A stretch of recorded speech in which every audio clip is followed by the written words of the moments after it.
Do you ever dream about just grabbing your best friend and hitting the open road? Do you dream about maybe just becoming a full-time nomad? What if this is your best friend? What if when you dream about living on the road, you dream of doing it with your best furry, four-legged buddy? Well, that's what I've been doing for the last 5.5 years. And traveling with a dog comes with its own set of challenges and rewards. So today I'm going to share with you everything I've learned. I'm going to share 8 simple tips for traveling with your pet, keeping your pet safe, and all the things that you need to know to travel across the country safely and with lots of fun and adventure with your best four-legged friend. There ain't nobody gonna do it for you. Got to find your own. The first thing that you're going to need to know before you start on a road trip or traveling with your dog is you're going to need to get all of their vet records together.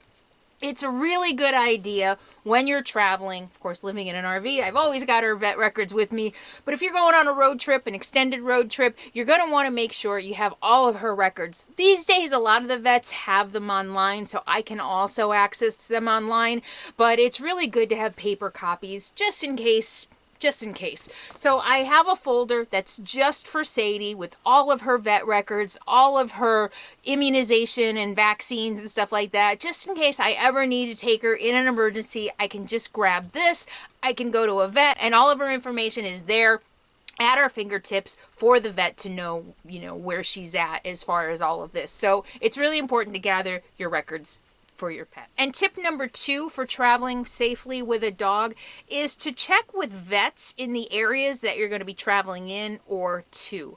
There are different risks for your dogs and cats, but mostly dogs. There are different risks depending on where you're traveling in the country. Some places have worse flea infestations. Some places have worse tick infestations. And heartworm. Heartworm isn't something I necessarily think about when I'm spending the winter in the desert, but it's definitely something that I thought about as I was traveling east for the summer. So it's a really good idea. Call vets in the states that you're going to be in, the states of your destination and all along the way. Check with vets in different areas, different regions, because you're going to run into different things that you might want to protect your pet from.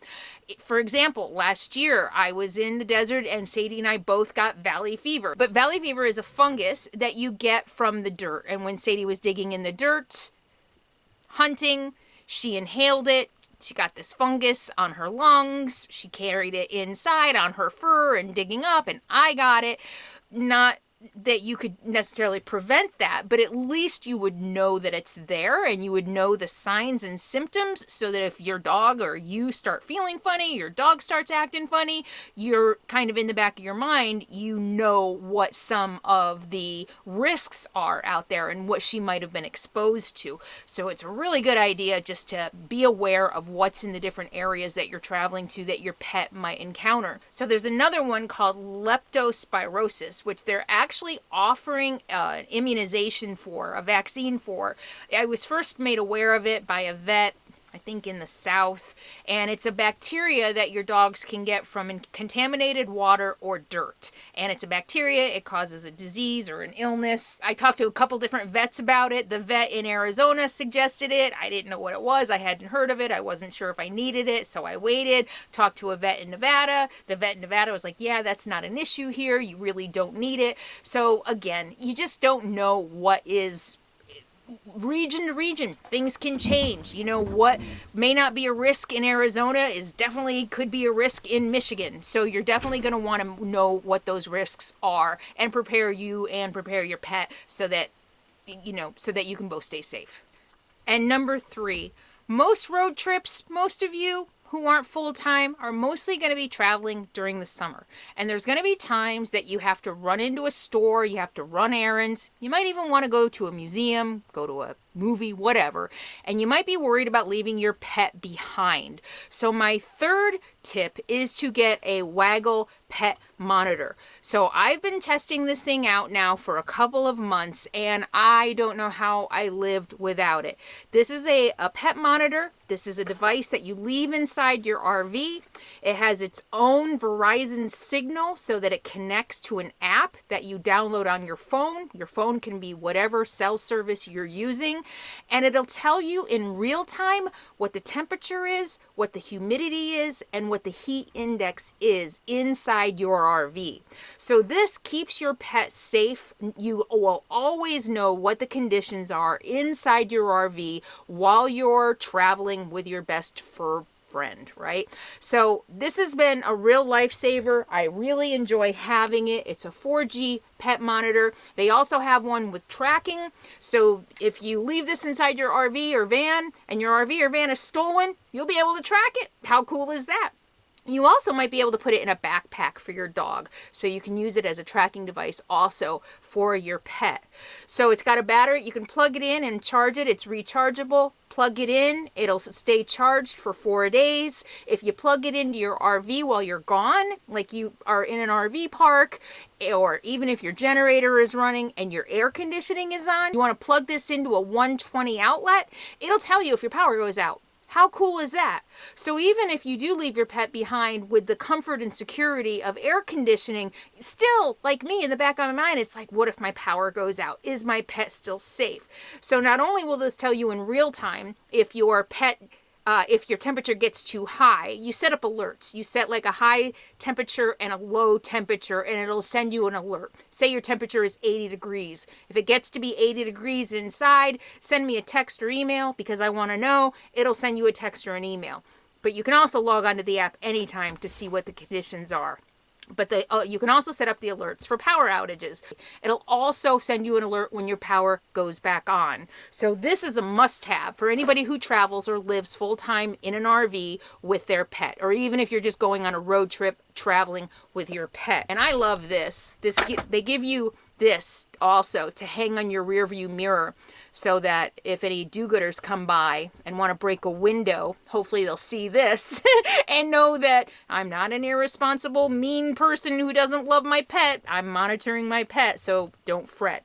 So, and today, if you buy this using the link below in the video description, Waggle is offering you guys, my viewers, 50% off. You will get 50% off on this Waggle heat monitor, pet safety monitor, if you use the link below and enter discount code SADIE50. Okay, so it's a great deal. I gotta tell you, I don't know how I've traveled for 5 years without it. It's just so helpful, peace of mind, knowing that Sadie is safe when I'm running in the grocery store on warm days. So that's tip number 3. Use discount code SADIE50 and get 50% off. Tip number 4. When I first got Sadie, unfortunately, and very scarily, she was suffering from car sickness, and I was a little freaked out about that. I'm like, I live and travel full-time in an RV. I can't have a dog with car sickness. Well, I talked to the vet about it, and the vet was like, that happens to a lot of puppies until their ears are fully developed, which is where we get our balance. Until that's fully developed, a lot of puppies, and I think children, I've heard too, get car sick. So I just gave her Dramamine. I'd give her half a Dramamine tablet. It would knock her out, and I had to do it for the first 6 to 8 months, I think. Maybe a year, and now she's fine. She's totally fine. She can even eat. So that's another tip. If your dog does get car sick, don't feed them before you go on a drive. Wait until you're done.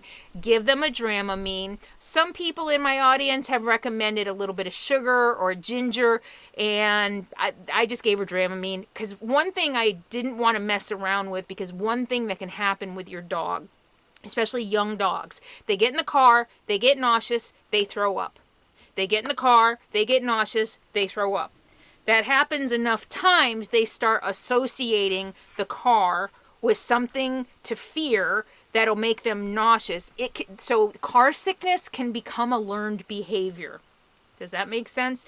So I didn't want to take any chances. You know, I'm not somebody who lives in a sticks and bricks who riding in a car is optional. I wanted to quickly get rid of her equating riding in the car with being sick, because I couldn't take any chances. And like I said, I think I think, I don't know, the first few months, I don't remember, I had to give her Dramamine, and then I slowly stopped giving her Dramamine to test it. She got sick one time, and then so I'd give her Dramamine again, and then I started weaning her off again, and she was fine for a while until we were on a windy road, and then she got sick again. So I learned, okay, if we're going to be on a windy road, I need to give her Dramamine. So your pet's not going to have to take Dramamine forever.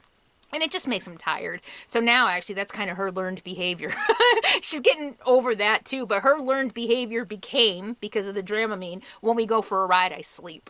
And she's getting over that now. Many of you have seen the videos where she's alert and looking out the window and having fun. But just know that sometimes with a puppy, that can be common until they're fully developed, but that it will go away, and there's nothing wrong with giving them a little Dramamine. That's fine. So that's tip number 4. Tip number 5. If you're traveling with a dog, I think it's extremely important, regardless of how you're traveling, whether you're living like I do as a nomad and you're boondocking in national forests, or you're staying in campgrounds, or you're touring cities and going places, I think it's extremely important to have a well-trained and well-socialized dog. You're going to be in situations where there's going to be people around, there's going to be other dogs around, and I have devoted, you guys know, I have devoted so much time and effort into training Sadie to be the best dog that she can be. And it never stops. We train in some way, shape, or form every single day. Still, every single day. So I think that if you have a dog that is antisocial, isn't socialized around people and kids, because that's the other thing. You're walking your dog in a park, kids just love her. And they want to walk up and they want to pet her. Luckily, she's great with kids. But if you have a dog that's not great with kids, it's going to be more challenging. So if you're thinking that you might want to live in an RV and you might want to get a dog, or you have a dog and you're like, I want to take my BFF, my free BFF on a road trip, but they're not good with people. It's just going to be more that you're going to have to deal with. It's just going to be more challenge, more that you're going to need to prepare for. But if you're a couple of years down the road from this and you're either thinking of getting a dog or you have a dog, it's a good time to start training now. You don't want to train your dog on the road. You don't want to train your dog when you're in high stress situations. I know that from experience. The more stressed out I get, the more she's stressed out. So if you're going to be doing something in the future, it's best to start planning now. If you are already on the road and you get a puppy, just know that it's going to take a lot of time and energy and effort to train your dog. My biggest concern, especially being, being in the public eye, is that I definitely had to have a dog that was going to be friendly. People walk up to us all the time. People who feel like they know me, Sadie doesn't know them, walk up to me all the time. Even at the meet and greet, she was a little protective. I didn't socialize her as much as I wanted because of the pandemic. She is socialized. We've gone to dog parks, but maybe not as much as I wanted. So it's going to be really difficult if your dog isn't socialized and trained. It's just going to make, it could make your road trip or your RV life or your van life less fun for both of you. So just know that if you're going to be traveling with your furry best friend, it's going to be worth the time investment. Or if you don't have the time, maybe hire somebody to train your dog. It's going to pay huge rewards in the long run, both for the happiness of your pet and you, and for the safety of everybody involved. So socializing and training, I think, are going to be really important when traveling with your dog. And so number 7, her comfort and her... Okay, Sadie, I love you too. I love you so much. I do. Can we make a video? Okay, thank you. A lot of people ask me all the time about her setup that I have here for riding shotgun. How are you going to make your pet comfortable while you're driving? You're going to spend a lot of time driving. And so what are you going to do with your pet on those long days of driving? So what I've done, Sadie wants to be with me. She's my girl. We're a team. She wants to be with me. So I set up the front seat so that she can have a perch right next to me for optimal comfort, so that she cannot get too bored. She can look out the window. She can see what's passing by. She could bark at cows running down the middle of the road and bears, and we haven't seen bears yet. But so this is my setup for her. And let me say, a disclaimer here. This is what I have done for my dog. This is what is working for me. I'm not recommending it. I know a lot of people all the time tell me it's dangerous because of airbags and she's not in a seatbelt. If you really want to keep your dog 1000% safe all the time and restrain them, you then do that. You can get a seatbelt for your dog. I think there's special dog seatbelts. I tried actually to disarm my airbag and I couldn't. Somebody sent me a tip about how to disarm this airbag and it didn't work on my RV, on my truck. It's a Ford F450 chassis 2004 and the tips that I looked up didn't work. But anyway, this is just what I'm doing. I'm not recommending it. I'm not telling you what you should do, but this is what I'm doing that's right for me. Okay. All right, so this is it. Super easy setup, and it's really nice. So I use this. I have a basket up here with some storage in it, some extra blankets. My jumping cables are up there. Some other things that I've stored up here. So that's it. I propped up this foot area with a bunch of stuff. And then I put the first bed I bought for Sadie, this big bed, on top of the seat and on top of this. And then another bed. She likes to eat pens. She steals my pens. And then another bed. And that's it. And that's it. That's her perch. She loves sitting up here. She loves looking out the window. You've seen her. She also likes to crawl on the dash. So this is what's working for Sadie and me. I highly recommend that you do your research and figure out what's best for you and your loved one, because it's not going to be the same for everybody. But this is what's working for Sadie and me. She likes it up here. Yes, it's a good girl. And finally, number 8, my last tip for how to best travel with your dog is to make sure your dog gets plenty of exercise. You know, I've got a young dog. She's very, very hyper. She's got a lot of energy, and driving in an RV up in that seat even 5, 6, 7 hours a day is a lot for her. So I make sure before we hit the road, I play fetch with her for a half hour or so, try to get some of that energy run out. We stop a couple times throughout the day. That's another tip. Make sure you stop, let them out, let them go to the bathroom. Oh, here's another thing. Be really careful about being in places like rest areas. I know that another YouTuber's dog got a hold of some decon. I think he thought it was at a rest area. So just beware of your dog's surroundings, making sure they're not getting into anything poison that's going to cause them harm. But do let your dog out a couple days. I stop a lot. It takes me all day, 8 hours to drive a couple 100 miles, because I stop and I'm like, look at this. If there's a place for Sadie to swim, I let her out. It's another thing. Be careful of green algae. You know, maybe I'll do another video on that, but you got to be aware of blue-green algae. So like I said in the number 1, just make sure you call vets in the areas that you're traveling to find out what you should know about keeping your pet safe in that area. But letting your dog out several times throughout the day to make sure they go to the bathroom. It's also good opportunities to run a little bit and to socialize them. And then when we get to camp at night, we go for a walk, we play fetch, and just make sure you're not, like, don't take your dog being your co-pilot for granted. It's still a dog. She's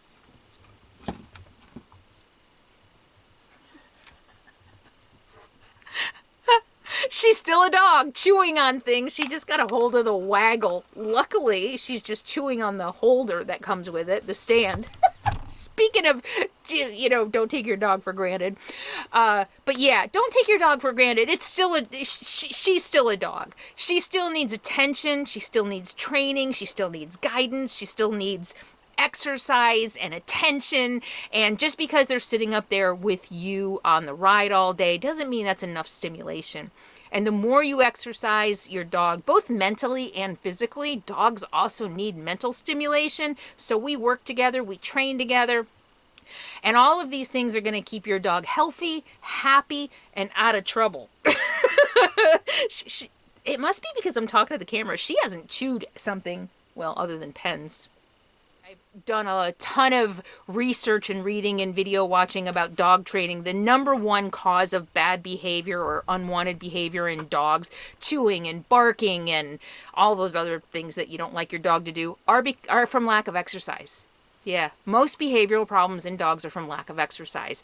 And we can forget when we just want to get from A to B and we're on the road for 8 hours, it can be easy to forget, oh yeah, pooch needs some exercise, needs some stimulation. Those are the 8 things that I have learned, plus a couple more, that I have learned in 5.5 years living and traveling full-time in an RV with a dog. I hope you found them helpful. And what are your best tips? If I forgot anything, if I left anything out, leave them in the comments below. And thank you all so much for hanging out with me. I appreciate everybody who's here and likes and comments and shares my videos. It just helps keep this channel alive.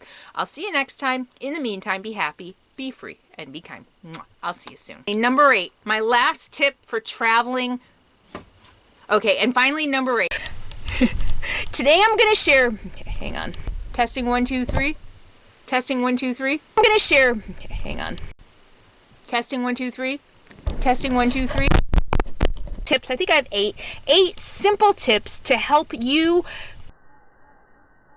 travel safely, effectively. Okay.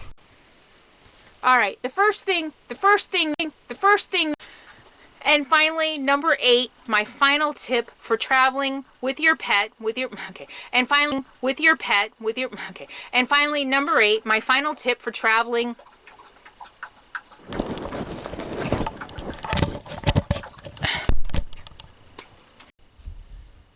Do you ever dream? What if your best friend